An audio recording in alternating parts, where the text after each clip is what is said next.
What happens when Hollywood's most famously gruff leading man sits across from television's most persistent interrogator?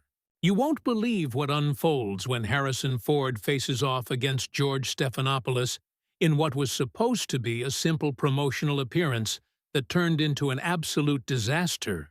The tension was palpable from the moment Ford walked onto the Good Morning America set.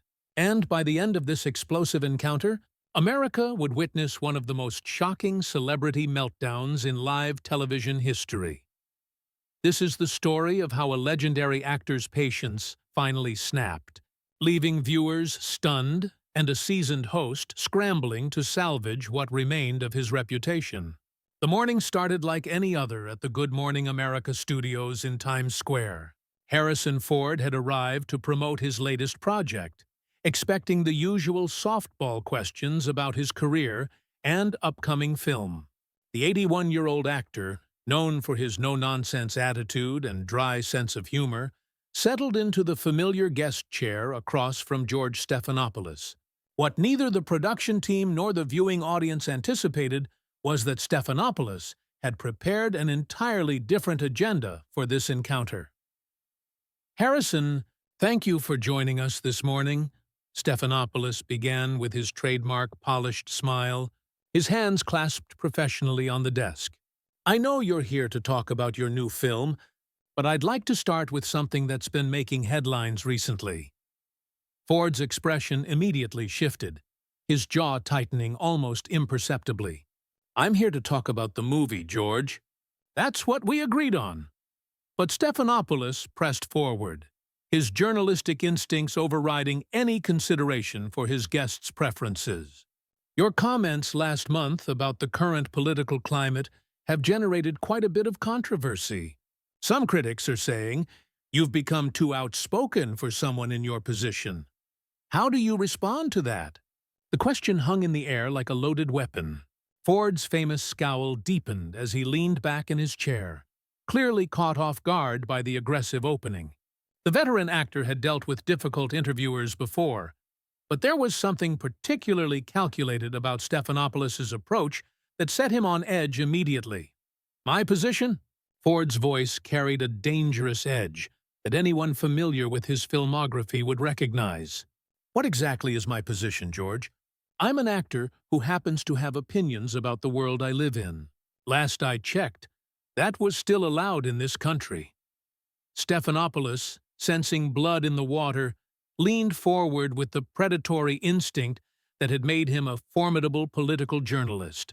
"But don't you think celebrities have a responsibility to stay out of political discourse?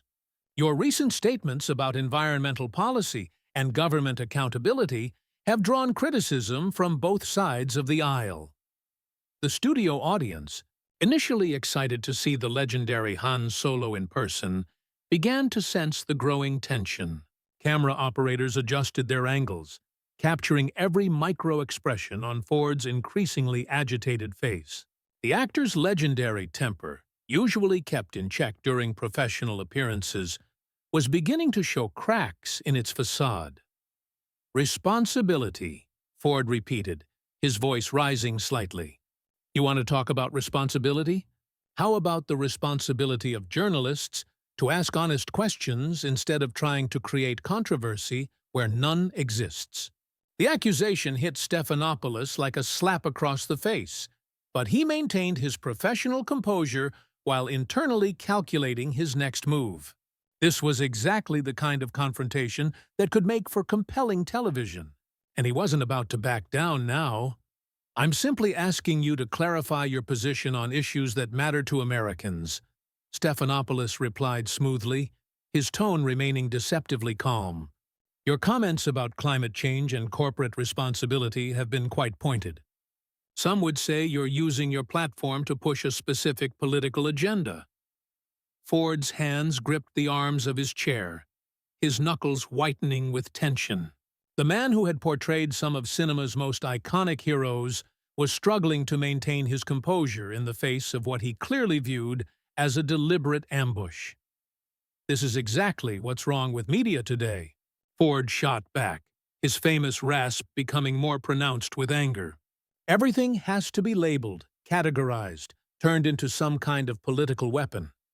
I care about the planet my grandchildren will inherit. If that's political, then so be it. The exchange was rapidly spiraling beyond the boundaries of typical morning television fare. Stephanopoulos, rather than recognizing the warning signs and pulling back, seemed energized by Ford's growing agitation. The host's eyes gleamed with the intensity of a prosecutor closing in on a key witness. But your recent association with certain environmental groups has raised questions about your true motivations, Stephanopoulos continued relentlessly. Critics suggest you're being used as a mouthpiece for radical environmentalist positions that could harm American workers and industries. That accusation proved to be the final straw for Ford's patience. The actor's face flushed red with indignation as he leaned forward in his chair, his famous intensity now fully focused on his interrogator. Radical. Ford's voice carried the same menacing quality that had made Darth Vader tremble in the original Star Wars trilogy. Caring about clean air and water is radical now? Wanting to leave a habitable planet for future generations makes me some kind of extremist? The studio fell silent except for the hum of cameras and lighting equipment. Even the usually chattering production crew had stopped their activities to watch the unfolding drama. Stephanopoulos, perhaps realizing he had pushed too far too fast, attempted to regain control of the rapidly deteriorating situation. I'm not suggesting that, Harrison. I'm simply trying to understand. No, you're not trying to understand anything, Ford interrupted, his voice cutting through Stephanopoulos' attempt at damage control like a lightsaber through steel. You came into this with an agenda, and you're trying to bait me into saying something you can turn into a soundbite for your evening news segment. The accusation hung in the air between them, and for the first time since the interview began, Stephanopoulos appeared genuinely uncomfortable. His usual smooth demeanor cracked slightly as he realized his guest had seen through his strategy and called him out on live television. But rather than backing down or changing course, Stephanopoulos made the fatal decision to double down on his aggressive approach, setting the stage for an even more explosive confrontation that would leave viewers across America speechless and questioning everything they thought they knew about their morning news programming. Harrison, I think you're being overly defensive about legitimate questions, Stephanopoulos said, his voice taking on a patronizing tone that immediately triggered Ford's legendary temper. The American people have a right to know where their entertainment figures stand on important issues, especially when those figures are using their celebrity status to influence public opinion. The condescending delivery was like throwing gasoline on an already raging fire. Ford's eyes narrowed to dangerous slits, and anyone who had worked with him on film sets over the decades would have recognized the warning signs of an impending explosion. Overly defensive, Ford repeated slowly, each word dripping with barely contained rage. You ambush me with political gotcha questions when I came here to talk about a movie, and I'm being defensive. What kind of journalist are you, George? Stephanopoulos, perhaps drunk on his own perceived power, or simply too arrogant to recognize the severity of his miscalculation, leaned back in his chair with an infuriating smirk. I'm the kind of journalist who asks the hard questions that matter to Americans. If you can't handle that level of scrutiny, maybe you should reconsider putting yourself in the public eye. The insult hit Ford like a physical blow. Here was a man who had been in the entertainment industry for over 5 decades, who had weathered countless interviews and press conferences, being lectured about public scrutiny by someone he clearly viewed as an opportunistic hack. Handle scrutiny? Ford's voice rose to a level that made everyone in the studio uncomfortable. I've been handling scrutiny since before you were out of diapers, kid.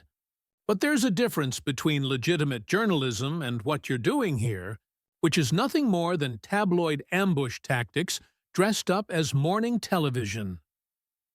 The kid comment was a deliberate provocation, and Stephanopoulos' face flushed red with embarrassment and anger. At 62 years old, he wasn't accustomed to being dismissed so casually, especially not on his own show in front of millions of viewers. "I'm not sure personal attacks are helping your case here, Harrison," Stephanopoulos replied, his professional mask slipping to reveal the wounded ego beneath. "If anything, your reaction is proving my point about celebrities who can't handle legitimate questions about their public statements." Ford laughed bitterly, a sound devoid of any humor that sent chills through the studio audience. "Personal attacks? You mean like suggesting I'm some kind of radical extremist for caring about the environment? Or implying that I'm too stupid to have my own opinions without being manipulated by activist groups?" The exchange had devolved into something far beyond typical morning show fare.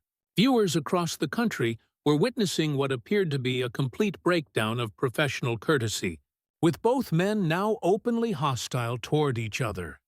"I never called you stupid," Stephanopoulos protested, though his tone suggested he was considering it. "No, you just heavily implied it," Ford shot back. "That's your specialty, isn't it? The implication, the suggestion, the carefully crafted insinuation that lets you attack someone while maintaining plausible deniability." The accusation struck home with surgical precision. Stephanopoulos had built his career on exactly that kind of calculated journalism, and having it called out so bluntly on live television was clearly rattling him. "I think you're projecting your own insecurities onto this conversation," Stephanopoulos replied, his voice growing colder and more clinical. "Perhaps the real issue here is that you're uncomfortable with the fact that your political opinions aren't as popular as you thought they were." It was a low blow designed to undermine Ford's confidence and public standing, and the veteran actor recognized it immediately. His face went through a series of expressions that would have been fascinating to watch if the circumstances weren't so volatile. "My insecurities?" Ford's voice dropped to a dangerous whisper that somehow carried more menace than his earlier shouting. "Let me tell you something about insecurity, George. An insecure person is someone who has to tear down others to make themselves feel important. Someone who uses their platform to humiliate guests instead of conducting honest interviews." The personal nature of the attack clearly stung Stephanopoulos, who was now fully engaged in what had become verbal warfare rather than any semblance of professional journalism. The pretense of conducting an interview had been completely abandoned. "I'm not here to coddle celebrities who want softball questions," Stephanopoulos snapped back. "If you can't defend your positions under pressure, maybe you shouldn't be taking those positions publicly." Ford stood up abruptly, his chair scraping against the studio floor with a sound that seemed to echo through the stunned silence. The physical gesture sent a clear message that the interview was rapidly approaching its breaking point. "Defend my positions?" Ford towered over the seated host, his imposing presence filling the camera frame. "The position that we should take care of our planet. The position that corporations should be held accountable for environmental damage. Those positions need defending in your world?" Stephanopoulos, perhaps realizing he had pushed too far but unable to back down without losing face, made the catastrophic decision to continue his attack. "When those positions come from someone with no expertise in environmental science or economic policy, yes, they need defending." The insult about Ford's lack of expertise was the final nail in the coffin of what had once been a professional relationship. Ford's face went through a transformation that was both fascinating and terrifying to witness, settling into an expression of pure contempt. No expertise? Ford's voice carried the kind of quiet intensity that had made his performances legendary. "I've been flying planes for 40 years. I've seen firsthand what's happening to our forests, our coastlines, our wildlife. But according to you, that doesn't count because I don't have a degree in environmental science?" The studio audience was now completely silent, sensing they were witnessing something unprecedented in morning television history. Even the production crew had stopped their usual bustling activity to focus entirely on the unfolding drama.